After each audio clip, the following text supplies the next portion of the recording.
In January of 1914, 7 grizzled veterans of Oregon's criminal justice system in the Philippine insurrection were sent into a lawless town of rugged frontiersmen, with intentions of resigning councilmen, closing saloons, and shutting down gambling halls.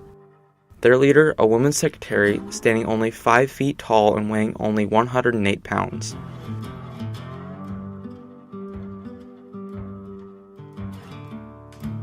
In 1904, the state of Oregon passed a Local Option Act, allowing local governments to enact prohibition independently from each other. When Baker County enacted prohibition using the Local Option Act in 1912, the remote hamlet of Copperfield defied the new law. As a result, Oregon's progressive governor Oswald West sent his secretary, Fern Hobbs, along with 5 National Guardsmen to the town. The tense situation led to the declaration of martial law and a conflict between the state and saloon owners, serving as a preview of the heavy-handed enforcement tactics the government would use in the next 2 decades in its battle against alcohol. Before statehood, the sparsely populated Oregon Territory first enacted a type of prohibition law, trying to stop the introduction and distillation of alcohol. But only a few years later, in 1887, voters proposed statewide prohibition. The temperance movement would claim a victory in 1904 when citizens approved the Local Option Act, leaving counties and towns to be able to decide for themselves if they would be wet or dry. Over the next 2 years, several counties and cities used the new act to implement prohibition in their borders. When Baker County put prohibition to a vote of its citizens in 1908, the eastern Oregon county declared itself dry. Despite the ban, one rough town far removed from the county seat, located on the Snake River, didn't have any intention of adhering to the new law. Faraway Copperfield was filled with a population of laborers working on 2 area projects. Between a power plant dam rising on the nearby Snake River and the construction of a railroad tunnel, hundreds of rough men were now calling the town home. By 1907, the population rose to 1,200 people and boasted businesses up and down Main Street. Besides other small businesses, there were 11 saloons and the same amount of brothels. Most nights, large numbers of the populace went down to the saloons to drink and gamble. By 1914, after the projects had been completed, the town saw a mass exodus, and the population of the once bustling city dwindled to only 80 people. But the illegal businesses still operated. Copperfield's mayor H.A. Stewart owned the most active saloon in the town, as well as being one of the most well-known men in the town, always carrying 2 revolvers on him.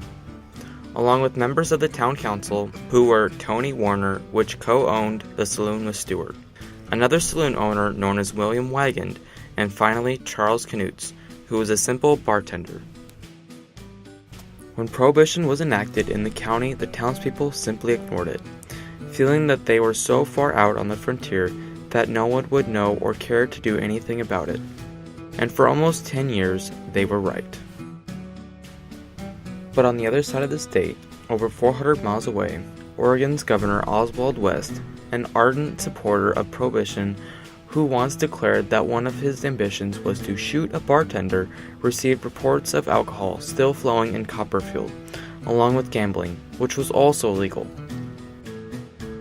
In 1913, West ordered Sheriff Ed Rand of Baker County to shut down Copperfield's remaining saloons, but Rand refused to shut them down.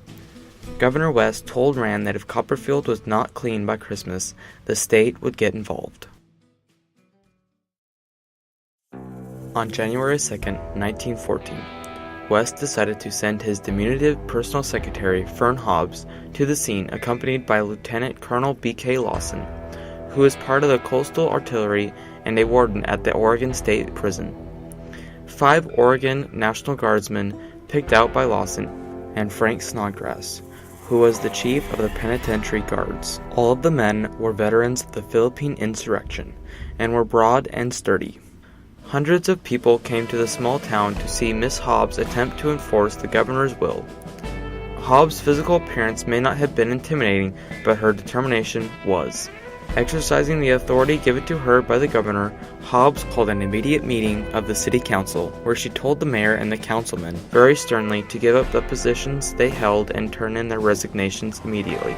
The governor had given orders that if the men refused to resign, Colonel Lawson was to declare martial law. The councilmen refused. At 4 p.m. on the same day, Fern Hobbs boarded a train and returned to Baker City for the night, and then to Portland the next day. As she left, Colonel Lawson read off the declaration of martial law and confiscated all the weapons in the town, which were approximately 170 pistols and numerous knives, then arrested the mayor and councilmen. The guardsmen followed up by patrolling the town and saloons the rest of the day and night. They met with little resistance besides Warren and Wagon's attempt to escape that night by horse, but quickly arrested them again. The next day, they were reinforced by an additional 10 guardsmen who had arrived that morning, and they all began the real work of cleaning up the town. The guardsmen worked on moving all the alcohol, gambling products, and saloon equipment onto the train car, where they would be taken to be disposed of. Lawson appointed Sam Grimm, a local carpenter and cooperative citizen, the new mayor of Copperfield. By the time Copperfield was finally clean, Miss Hobbs was already back at her desk at Governor West's office in Salem. She would later get almost all the credit for what had happened at Copperfield, and nearly became a world-renowned hero for her part in the conflict. She received many letters from the public thanking her for her bold actions in Copperfield, and plenty of men asked for her hand in marriage. In her later life, the subject bored her, and she would rather speak of things she did for the Red Cross in France during the Great War. The mayor and councilmen sought their revenge in the courts on February 14th. They followed up their humiliation at the hands of Hobbs by bringing a suit against the governor and Colonel Lawson, feeling that their civil rights were violated. The case would later be argued in circuit court in Baker City, where the jury sided with the ousted city leaders, declaring that what Lawson had done was unconstitutional. But West wired Lawson, who is still posted in Copperfield, and told him to ignore the court's decision. In November of 1914, the case was heard at the Oregon Supreme Court, and in West v. Wigand, the state's highest court excused the saloon owners for their violations of the Prohibition law, but determined that the saloons of Copperfield would stay closed permanently.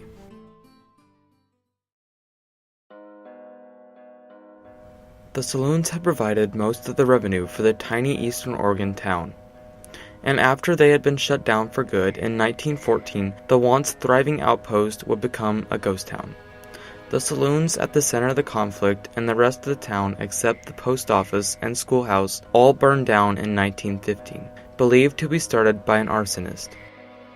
Ex-Mayor H.A. Stewart was shot while working on a fence outside of Copperfield not long after the event took place. He was hit in the torso, but survived the assassination attempt. The assassin was never found. Oswald West never did rescind martial law in the town and kept National Guardsmen there to act as peace officers. In 1915, James Whitcomb, Oregon's next governor, ended martial law in Copperfield, even though, by then, the town was long gone. Lieutenant Colonel Lawson went on to be a reformer of Oregon's prison system, which had one of the most cruel prison standards in the nation.